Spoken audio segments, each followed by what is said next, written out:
જી નમસ્કાર, અમારી ચેનલમાં ફરીથી એક નવા વિડીયોમાં તમારું સ્વાગત છે. મિત્રો, તમે બધા મસ્ત હશો, મજામાં હશો. મિત્રો, જીપીઆરબી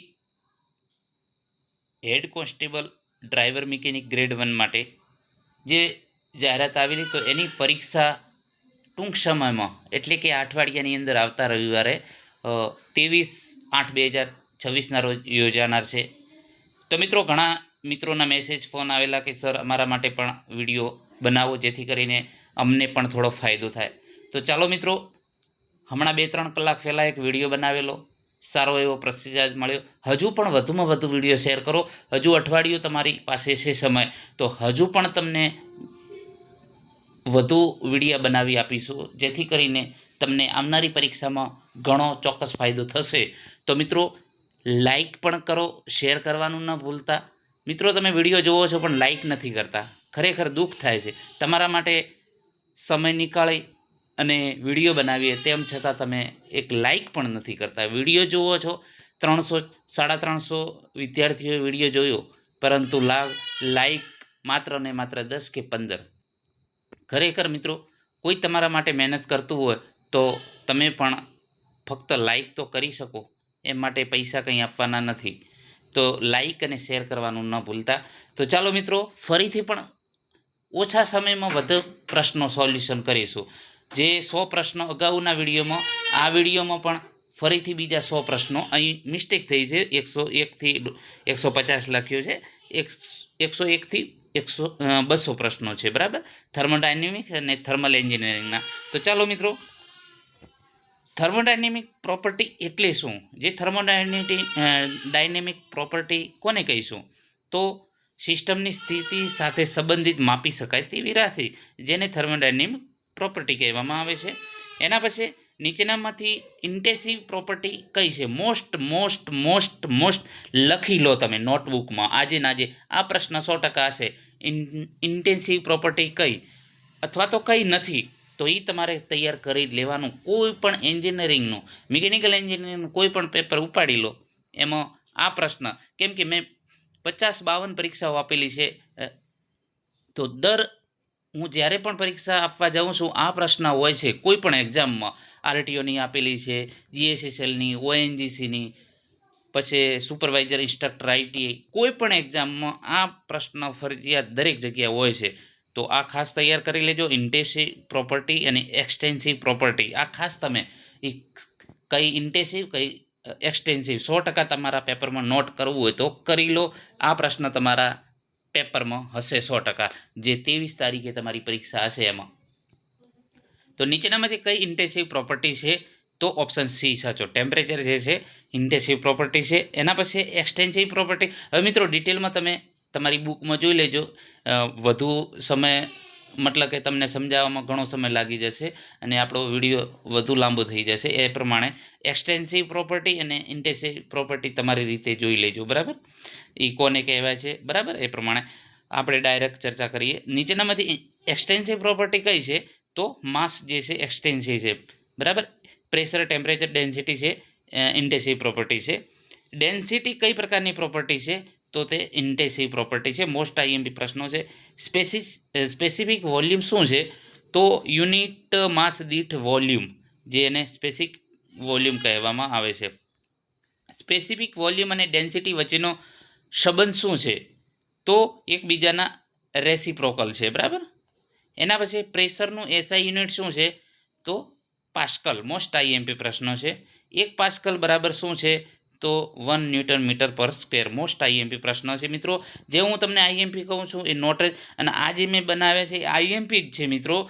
ઘણી પરીક્ષાઓ આપેલી છે, 1-2 પરીક્ષાઓ નથી આપેલી, ઘણી પરીક્ષાઓ પાસ કરી છે. ડીઆરડીઓ પાસ કરેલી છે, ઓએનજીસી પાસ કરેલી છે, 2 વખત ઓએનજીસીમાં ડોક્યુમેન્ટ વેરિફિકેશન કરાવેલા છે. આઈટીઆઈ પ્રિન્સિપલ ક્લાસ 2ની પરીક્ષા પાસ કરેલી છે, જીએસએસએલની પરીક્ષા પાસ કરેલી છે, બરાબર. તો આ જે છે મારા અનુભવના આધારે તમને કહું છું, અને તમારી પરીક્ષામાં આ જ પ્રશ્ન હશે, લખવું હોય તો લખી દો, બરાબર. ગેજ પ્રેશર શું દર્શાવે છે? તો ગેજ પ્રેશર જે છે એટમોસ્ફેરિક પ્રેશરની સરખામણીમાં પ્રેશર બતાવે છે, બરાબર.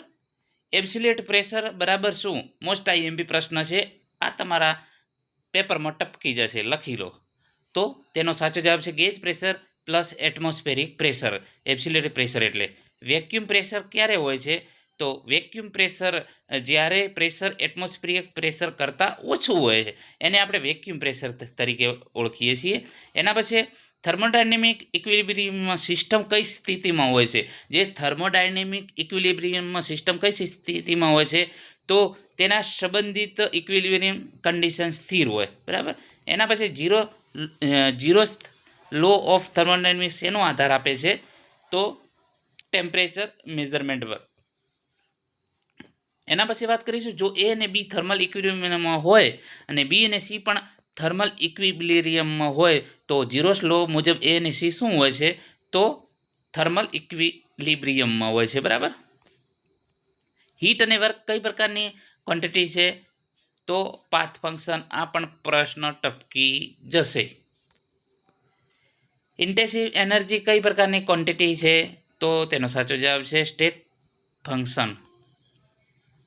એન્થાલ્પીનું સૂત્ર શું છે? તો ઓપ્શન એ છે H બરાબર U પ્લસ PV. આ પણ ટપકી જશે તમારા પેપરમાં. એના પછી એન્થાલ્પીનું એસઆઈ યુનિટ કયું છે?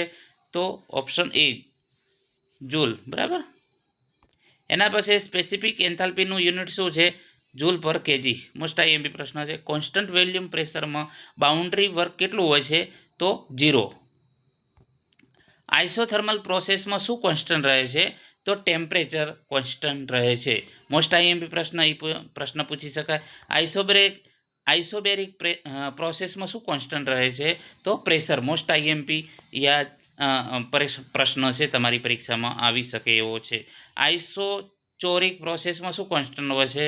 તો વોલ્યુમ કોન્સ્ટન્ટ. આ યાદ રાખવાનું કે આઇસોચોરિક છે, આઇસોબેરિક છે. બરાબર. તો એમાં શું કોન્સ્ટન્ટ હોય. પછી એડિયાબેટિક પ્રોસેસમાં હીટ ટ્રાન્સફર કેટલું હોય છે? તો 0. મોસ્ટ આઈએમપી પ્રશ્ન છે. રિવર્સિબલ પ્રોસેસની મુખ્ય વિશેષતા કઈ છે? તો તે કોઈપણ તબક્કે ઇક્વિલિબ્રિયમની નજીક થાય છે. બરાબર. એના પછી ઇરિવર્સિબલ પ્રોસેસમાં કયું કારણ હોઈ શકે? તો ફ્રિક્શન. એના પછી એન્ટ્રોપીનું એસઆઈ યુનિટ શું છે? તો જૂલ પર કિલો. બરાબર. ઓપ્શન એ સાચો જવાબ છે. એના પછી સ્પેસિફિક એન્ટ્રોપીનું યુનિટ શું છે? તો ઓપ્શન એ સાચો જવાબ છે. આમાં મિત્રો ભૂલથી જૂલ કિલો હશે. બરાબર. એન્થાલ્પીનું એસઆઈ યુનિટ જૂલ કિલોગ્રામ. એના પછી સ્પેસિફિક એન્ટ્રોપીનું યુનિટ શું છે? તો ઓપ્શન એ સાચો જવાબ છે. સેકન્ડ લો ઓફ થર્મોડાયનેમિક્સ કયા વિષય સાથે સંબંધિત છે? તો direction of natural processes. Option A સાચો જવાબ છે. હીટ એન્જિન શું કરે છે? તો હીટ એન્જિન છે હીટ એનર્જીનો એક ભાગ વર્કમાં રૂપાંતરિત કરે છે. હીટ એન્જિન એફિશિયન્સી સામાન્ય રીતે કેવી હોય છે? તો 100%થી ઓછી. રેફ્રિજરેટરનું મુખ્ય કાર્ય શું છે? તો લો ટેમ્પરેચર સ્પેસમાંથી હીટ દૂર કરવી. એના પછી કોઓફિશિયન્ટ ઓફ પરફોર્મન્સ COP કયા ઉપકરણ માટે વપરાય છે? તો તેનો સાચો જવાબ છે રેફ્રિજરેટર. બરાબર. રેફ્રિજરેટરમાં રેફ્રિજરન્ટ કયા પ્રકારની પ્રક્રિયા દ્વારા હીટ એબ્સોર્બ કરે છે? તો ઇવાપોરેશન દ્વારા. એના પછી વેપર કોમ્પ્રેશન રેફ્રિજરેશન સિસ્ટમમાં કોમ્પ્રેસરનું મુખ્ય કાર્ય શું છે? તો રેફ્રિજરેશન વેપરનું પ્રેશર વધારવું. કન્ડેન્સરનું મુખ્ય કાર્ય શું છે? તો રેફ્રિજરન્ટમાંથી હીટ દૂર કરવી. ઇવાપોરેટરનું મુખ્ય કાર્ય શું છે? તો રેફ્રિજરેટર સ્પેસમાંથી હીટ એબ્સોર્બ કરવી. એક્સપાન્શન વાલ્વનું મુખ્ય કાર્ય શું છે? તો રેફ્રિજરેટરનું પ્રેશર ઘટાડવું. હીટ ટ્રાન્સફરની કઈ રીત માટે મીડિયમની જરૂર હોતી નથી? તો રેડિયેશન માટે. કન્ડક્શનમાં હીટ ટ્રાન્સફર મુખ્યત્વે કેવી રીતે થાય છે? તો મોલિક્યુલર ઇન્ટરેક્શન દ્વારા. કન્વેક્શન કયા મીડિયમમાં મહત્વપૂર્ણ છે? તો ફ્લુઇડમાં. નેચરલ કન્વેક્શનમાંથી ફ્લુઇડ મોશન કયા કારણે થાય છે? તો ડેન્સિટી ડિફરન્સના કારણે. ફોર્સ્ડ કન્વેક્શનમાં ફ્લુઇડ મોશન શેના કારણે થાય છે? તો ફેન અથવા તો પંપ જેવા એક્સટર્નલ ડિવાઇસ દ્વારા. ફોરિયર્સ લો કયા હીટ ટ્રાન્સફર મોડ સાથે સંબંધિત છે? તો conduction. Newton's law of cooling કયા હીટ ટ્રાન્સફર સાથે સંબંધિત છે? તો option A convection. Stefan Boltzmann law કયા હીટ ટ્રાન્સફર માટે છે? તો ઓપ્શન એ રેડિયેશન માટે. ફ્લુઇડ સ્ટેટિક્સમાં મુખ્યત્વે શું અભ્યાસ કરવામાં આવે છે? તો રેસ્ટિંગ ફ્લુઇડ. ફ્લુઇડ પ્રેશર ઊંડાઈ વધવાથી સામાન્ય રીતે શું થાય છે? તો વધે છે. બર્નોલીઝ ઇક્વેશન કયા સિદ્ધાંત ઉપર કાર્ય કરે છે? કન્વર્જેશન ઓફ એનર્જી. પંપનું મુખ્ય કાર્ય શું છે?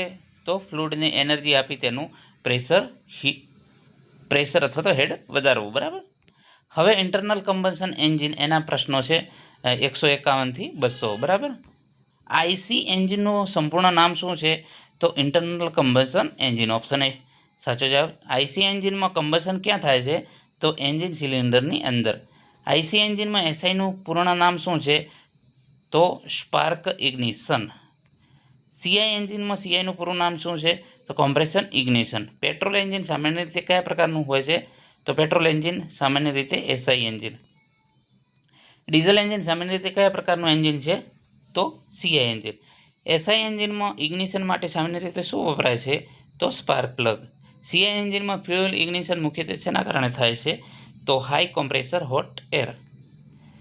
ફોર સ્ટ્રોક એન્જિનમાં એક કમ્પ્લીટ સાયકલ માટે કેટલા ક્રેન્કશાફ્ટ કેટલા રિવોલ્યુશન કરે છે? તો ઓપ્શન બી 2. ફોર સ્ટ્રોક એન્જિનના એક સાયકલમાં કેટલા સ્ટ્રોક હોય છે? તો તેનો સાચો જવાબ છે સી 4 સ્ટ્રોક. ફોર સ્ટ્રોક એન્જિનમાં પાવર સ્ટ્રોક દરમિયાન પિસ્ટનની ગતિ કઈ દિશામાં હોય છે? તો ટીડીસી થી બીડીસી. કોમ્પ્રેશન સ્ટ્રોક દરમિયાન પિસ્ટન કઈ દિશામાં હોય છે? તો બીડીસી થી ટીડીસી. ફોર સ્ટ્રોક એન્જિનમાં સક્શન ઇન્ટેક સ્ટ્રોક દરમિયાન કયો વાલ્વ ખુલે છે? તો ઇનલેટ વાલ્વ સક્શન દરમિયાન. એક્ઝોસ્ટ સ્ટ્રોક દરમિયાન કયો વાલ્વ ખુલે છે? તો એક્ઝોસ્ટ વાલ્વ. 2 સ્ટ્રોક એન્જિનમાં એક સાયકલ માટે ક્રેન્કશાફ્ટ કેટલા રિવોલ્યુશન કરે છે? તો 2. સોરી મિત્રો 1. બરાબર. ઓપ્શન એ સાચો જવાબ છે. એન્જિન સિલિન્ડરમાં પિસ્ટનની સૌથી ઉપરની સ્થિતિને શું કહે છે? તો ઓપ્શન બી સાચો જવાબ છે ટીડીસી.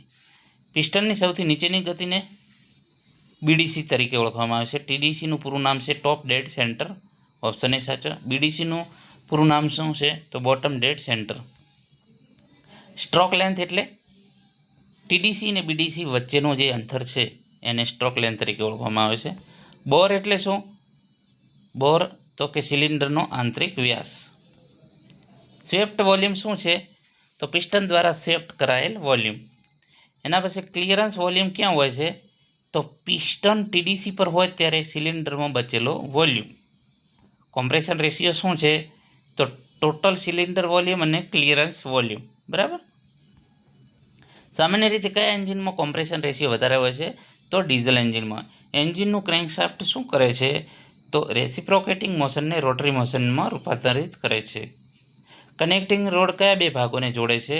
તો પિસ્ટન અને ક્રેન્કશાફ્ટને. ઓપ્શન એ સાચો જવાબ. ફ્લાયવ્હીલ એન્જિનમાં કયા ભાગ સાથે જોડાયેલું હોય છે? ફ્લાયવ્હીલ એન્જિનમાં તો ક્રેન્કશાફ્ટ સાથે. એન્જિનમાં લુબ્રિકેશન સિસ્ટમનો મુખ્ય હેતુ શું છે? તો ફ્રિક્શન અને વિયર ઘટાડવું. એન્જિન ઓઇલનું એક મહત્વપૂર્ણ કાર્ય કયું છે? તો લુબ્રિકેશન. કુલિંગ સિસ્ટમનો મુખ્ય હેતુ શું છે? તો એન્જિનને યોગ્ય ઓપરેટિંગ ટેમ્પરેચર જાળવવું. રેડિએટર કઈ સિસ્ટમનો ભાગ છે? તો રેડિએટર કુલિંગ સિસ્ટમનો ભાગ છે. ઓપ્શન એ સાચો જવાબ છે. વોટર પંપનું કાર્ય શું છે? તો કુલન્ટ સર્ક્યુલેટ કરવું. બરાબર. થર્મોસ્ટેટ વાલ્વનું મુખ્ય કાર્ય શું છે? તો કુલન્ટ ફ્લોને ટેમ્પરેચર પ્રમાણે નિયંત્રિત કરવું. એના પછી ફ્યુઅલ ઇન્જેક્ટરનું મુખ્ય કાર્ય શું છે? તો ફ્યુઅલને યોગ્ય રીતે સ્પ્રે ઇન્જેક્ટ કરવું. ડીઝલ એન્જિનમાં ફ્યુઅલ ઇન્જેક્શન સામાન્ય રીતે ક્યારે થાય છે? તો કોમ્પ્રેશન સ્ટ્રોકના અંત તરફ. પેટ્રોલ એન્જિનમાં એર ફ્યુઅલ મિક્સર સામાન્ય રીતે ક્યાં ઇગ્નાઇટ થાય છે? તો સિલિન્ડરમાં સ્પાર્ક દ્વારા. કાર્બ્યુરેટરનું પરંપરાગત કાર્ય શું છે? તો એર અને પેટ્રોલનું યોગ્ય મિશ્રણ તૈયાર કરવું.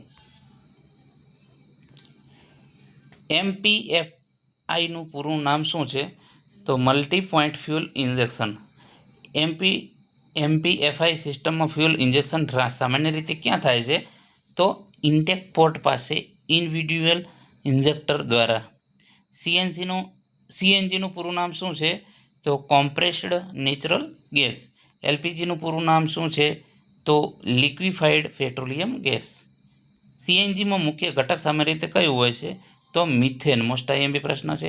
એલપીજીમાં મુખ્યત્વે કયો હાઇડ્રોકાર્બન જોવા મળે છે? તો પ્રોપેન અને બ્યુટેન. Most IMP. એન્જિનમાં એર ફિલ્ટરનું કાર્ય શું છે? તો ઇન્ટેક એરમાંથી ધૂળ અને રજકણો દૂર કરવા. એક્ઝોસ્ટ સિસ્ટમનું મુખ્ય કાર્ય શું છે? તો કમ્બશન પ્રોડક્ટને એન્જિનમાંથી બહાર કાઢવા. સાયલેન્સર અથવા તો જે મફલરનો મુખ્ય હેતુ શું છે? તો એક્ઝોસ્ટ નોઇઝ ઘટાડવો. એન્જિન પરફોર્મન્સ માપવા માટે કયા સાધનનો ઉપયોગ થાય છે? તો ઓપ્શન એ સાચો જવાબ છે. ડાયનેમોમીટર. બરાબર. બ્રેક પાવર કઈ રીતે માપી શકાય છે? તો બ્રેક પાવર ડાયનેમોમીટર દ્વારા માપી શકાય છે. એન્જિનની વોલ્યુમેટ્રિક એફિશિયન્સી મુખ્યત્વે શેના સાથે સંબંધિત છે? તો સિલિન્ડરમાં એકચ્યુઅલ ઇન્ટેક ચાર્જ ભરવાની ક્ષમતા. તો મિત્રો, આજે આવનારી પરીક્ષામાં તમને 100% ફાયદો કરાવશે એવી આશા છે. અને વિડીયોને લાઇક કરવાનું ન ભૂલતા. વધુમાં વધુ વિડીયો શેર કરો મિત્રો, બીજાને ફાયદો થાય, તમને પણ ફાયદો થાય અને એ પ્રમાણે બીજા મિત્રોને પણ ફાયદો થાય. જો વધુમાં વધુ વિડીયો શેર કરશો તો મિત્રો બીજા પણ વિડીયો આપણે બનાવીશું. લાઇક કરવાનું ન ભૂલતા. જેટલી વધુ લાઇક હશે એટલું આપણે નેક્સ્ટ વિડીયો બનાવીશું. આભાર દોસ્તો.